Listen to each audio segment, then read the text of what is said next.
Last time we left off, Elijah has been in this not self-imposed but God-imposed exile from Ahab's kingdom, and there's this drought going on, and it won't rain until Elijah says so. God's given this kind of will, this power going on, and God has tried Elijah in this exile period by sending him to a resting place where the ravens fed him.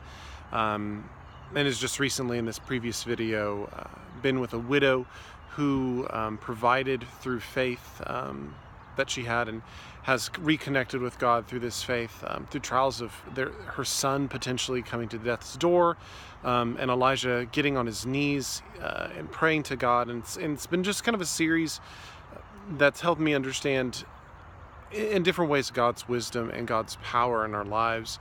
And going forward in Kings chapter 18, as the story continues, and Ahab, coming back to kind of the villain in this story, the one that is desecrating what God has created and making a mockery of him, is sending an individual named Obadiah, who is a person of favor in, I would say, the eyes of the Lord, who as time has passed has sought ways to protect the prophets of God and to aid, but hasn't really maybe exposed himself fully to Ahab and what's going on. So Obadiah goes out and searches for Elijah by the command of his king Ahab. And as they're going about, he runs into Elijah, and it's kind of in the scriptures between verses 1 and 16, it kind of makes it sound very happenstance of chapter 18 in 1 Kings. And Elijah just very casually is like, "Hey, Obadiah, go tell Ahab I'm here, and let's just go chat." Obadiah is very aware of the actions of Ahab, the mad king, essentially, and what could happen if God's will is something different for Elijah than what Elijah is saying. And I feel like in a lot of ways, some ways I could feel like maybe I'm Obadiah, I'm Elijah. It just depends on, what God's putting me through at the time. But Elijah's coming from this wilderness period where he has learned so much by being literally face to the ground and praying to God and serving and following in on promises that God is saying that sound kind of crazy. And so there's that side of it where God has shown his providence to Elijah. And then Obadiah, on the other end, is trying to make do with what he can.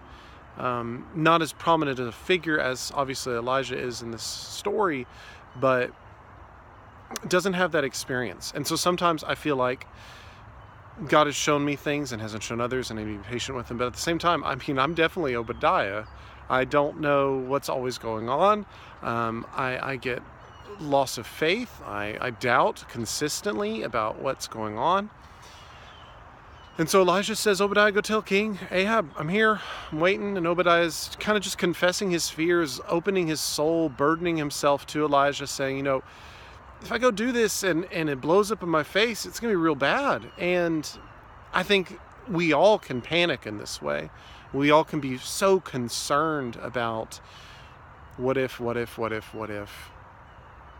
I think what the really neat thing is at the end of this section of scripture, as we start wrapping up in verses 15 and 16, Elijah hears him out, hears his concerns, doesn't really interrupt him, but at the end says, the Lord has sent me here and this will happen. And after that, Obadiah doesn't show another panic or concern. He just follows through. And I think for me, the lesson here is that Obadiah is us, and we are Obadiah. We have concerns, we have panics, we have things that bother us. And when the man of God or the messenger of Christ comes to us and tells us what to do, we panic and we freak out and we rationalize what are the results going to be. And it may not be a bad thing to vent. It's probably really healthy. I know it's good for me just to let things out. But once we let them out, we give them to God and we're done. It's very easy to hold on to negativity. It's very easy to hold on to things that feel like they're true when they are not. When it is hate or depression or loneliness or anxiety. And I think it's good to be honest about those things. But when we give them and we voice them, we return them to a place that they will never come again, to God. That's not to say that we won't be stressed or anxious or lonesome at some point in the near future, but if we return those to God, that moment changes from a moment of hesitation to a moment of promise and obedience. We're all Obadiahs. We are all doubtful. We are all concerned. We are all anxious souls, waiting for the Creator to do even more miraculous things. And we always want further approval and proof that things are happening. But if we look around and really take the time, the proof is everywhere in God's creation, in His story of Christ and the love He has for us.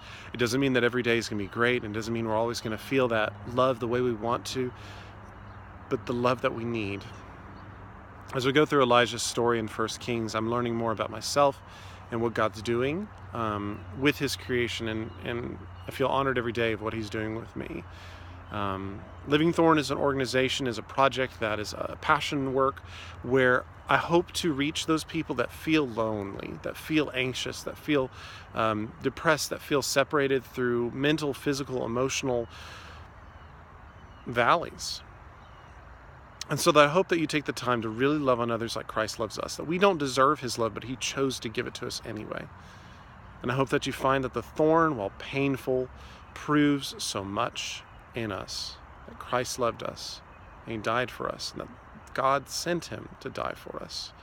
And He reigns on high with God now, and He only asks to be a part of our lives. And we are only to respond. Give these things back to Christ, give them back to God, let the anxiety leave and let the depression leave, if only for a time, and then continue to give back, because we are to renew ourselves daily. Have a wonderful week, and renew yourself daily and give it back and love others.